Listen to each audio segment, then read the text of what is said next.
Right now at 5, the American Red Cross does a dramatic about-face, dropping its plan to cease sending volunteers into certain zip codes. The organization vows to send help everywhere it's needed.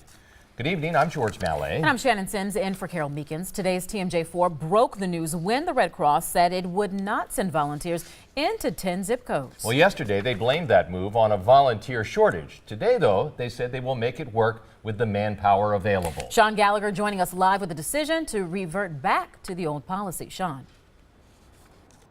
Yeah, Shannon and George, the Red Cross not available for comment today, but Mayor Tom Barrett says he's pleased with their decision to rescind this controversial policy.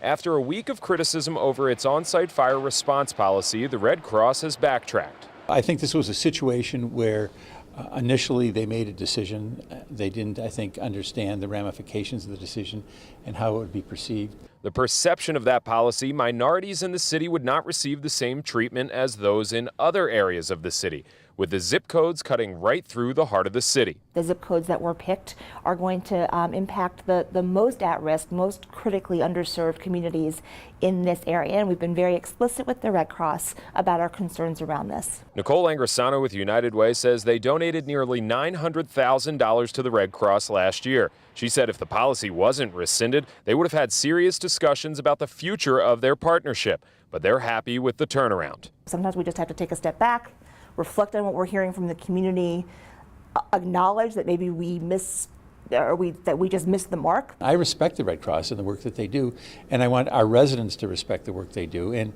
to just forgive them if they think that they made a misstep here, because they did own up to the problem and said, okay, we're going to resolve this.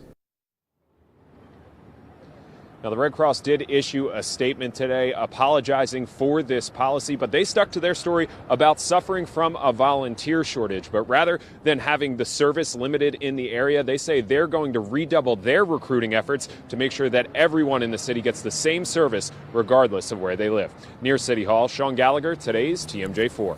All right, Sean, thank you.